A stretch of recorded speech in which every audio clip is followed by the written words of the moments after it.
Hi students, Pragati this side. Welcome to simplified maths. जैसे कि आप जानते हैं कि हमारा शॉर्ट ट्रिक्स चल रहा है for competitive exams.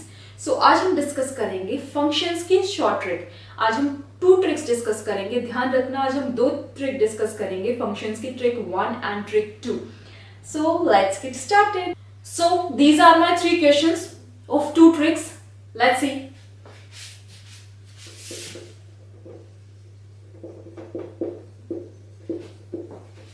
Yes, its answer is r minus 3 by 2. Its answer is 1000 into 1 by 2 equals to 500. One step, 1 second answer. Isn't that simple? जानना चाहते हैं कैसे? So let's get started.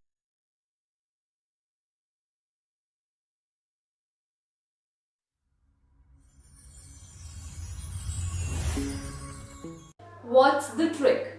If you have given a function of this type ax, if fx is given to you of this type ax plus b over cx plus d, the condition is x not equals to minus d by c.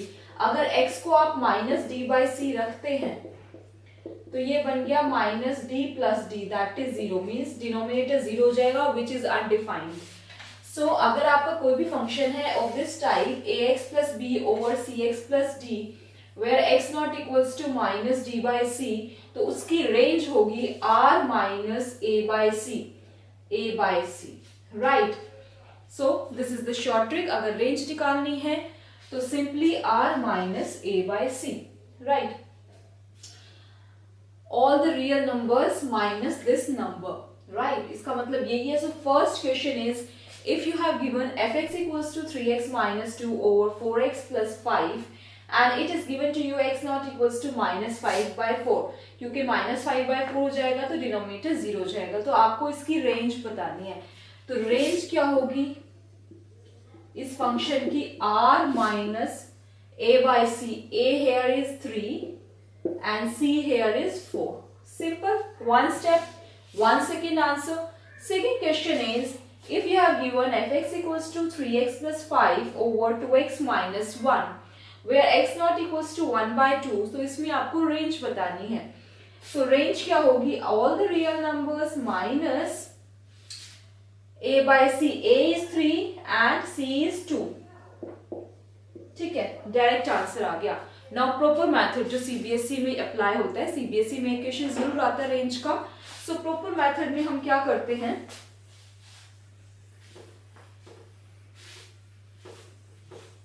हम ले लेते हैं let y equals to 3x minus 2 over 4x plus 5. ये ले लिया. अब you have to write x in terms of y. ये तो y in terms of x है, आप x in terms of y लिखिए.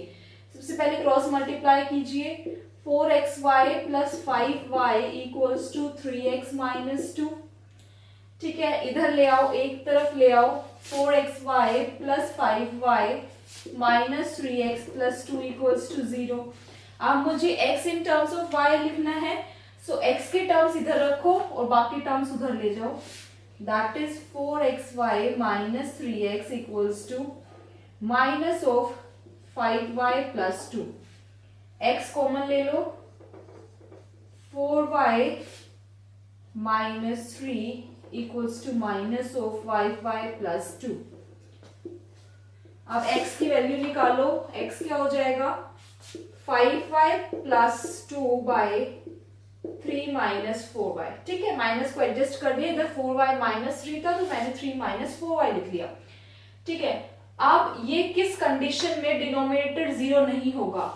डिनोमिनेटर नॉट इक्वल्स टू 0 करना है, तभी ये फंक्शन नॉट डिफाइंड है. ठीक है, इस फंक्शन को डिफाइन होने के लिए डिनोमिनेटर नॉट इक्वल्स टू 0 होना चाहिए. Means 3 not equals to 4y, y not equals to 3 by 4, तभी ये डिफाइंड होगा. सो रेंज क्या हो जाएगी? सारे रियल नंबर एक्सेप्ट 3 by 4. ठीक है, सो ये आपका रेंज निकालने का प्रॉपर मेथड हो गया. शॉर्ट ट्रिक में simply r minus b by a, that is 3 by 4, right? Now what's my trick 2? My trick 2 is if you are given of this form greatest integer x, this is nothing but greatest integer. Greatest integer matlab you have to take the value, if it is greatest integer x, so you have to take the value of integer which is less than equals to x. Suppose if I have given 1.1, so 1.1 is not an integer, so you have to take the value of integer which is less than equals to this. So less than this integer क्या होगा मेरा 1. So इसका answer क्या आ जाएगा 1.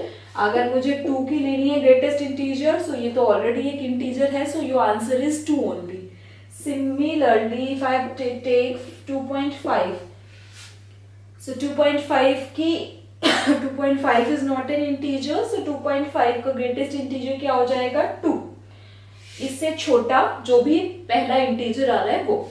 Right. So question पे आ जाते हैं, trick पे आ जाते हैं.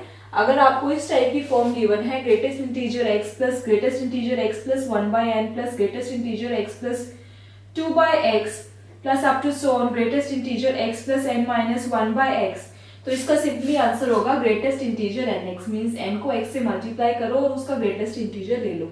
क्वेश्चन देखते हैं. You have to find the value of greatest integer 1/2 plus greatest integer 1/2 plus 1/1000 up to so on. Greatest integer 1/2 plus 999/1000. ठीक है, इसकी वैल्यू निकालनी है. So ये सिंपली क्या होगी nx. n क्या है यहाँ पे 1000 और x क्या है यहाँ पे हाफ. अगर इन दोनों को कंपेयर करो, x की जगह पे हाफ है और n की जगह पे 1000 है. So simply 1000 greatest integer of 1000 and half. That is nothing but 500. 500 is already an integer, so इसकी वैल्यू क्या हो जाएगी 500. राइट. आज की इस वीडियो में बस इतना ही. I hope you like this video. Next time हम इसकी ट्रिक 3 डिस्कस करेंगे फंक्शंस की. Till then bye bye, see you.